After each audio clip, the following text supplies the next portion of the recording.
ময়মনসিংহে সাধারণ ছাত্র এবং ছাত্র দলের মধ্যে সংঘর্ষ লেগে গেছে এবং সেখানে সেনাবাহিনী অ্যাকশনে গিয়েছে।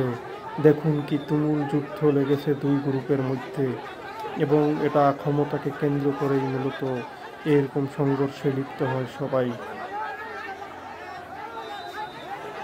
দেখছেন প্রচুর পরিমাণে হাতাহাতি হচ্ছে, একজন আহত হয়ে পড়ছে।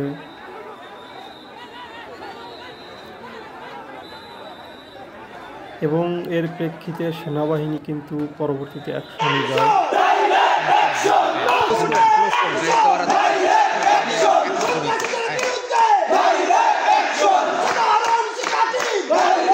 আমরা সবাই একসাথে আসছিলাম, আমরা প্রিন্সিপাল স্যারের কাছে যাবো।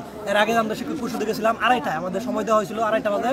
আমরা শিক্ষক পরিষদে যাবো, স্যারদের সাথে মিটিং করবো, স্টিয়ারিং কমিটির সাথে আমরা মিটিং করবো এবং তারা সিদ্ধান্ত দিবে, ওই অনুযায়ী আমরা নবায়ন করবো। কিন্তু ওই মুহূর্তে আমরা যাই দেখি যে কয়েকজন দালাল স্যার সুন্দরভাবে ওদের নিয়ে মিটিং করতেছে, আমাদের দাঁড় করে রাখছে, অর্থাৎ আমাদের অপমান করতেছে। যাওয়ার কথা আমাদের। এই পরিস্থিতিতে ওরা হচ্ছে ছাত্র দলের সমন্বয়ের কাছে আশিক ভাই আছে, ঠিক আছে, রাসেল ভাই আছে, ওদের আমি চিনি, ওদের সাথে একসাথে আমরা বৈষম্য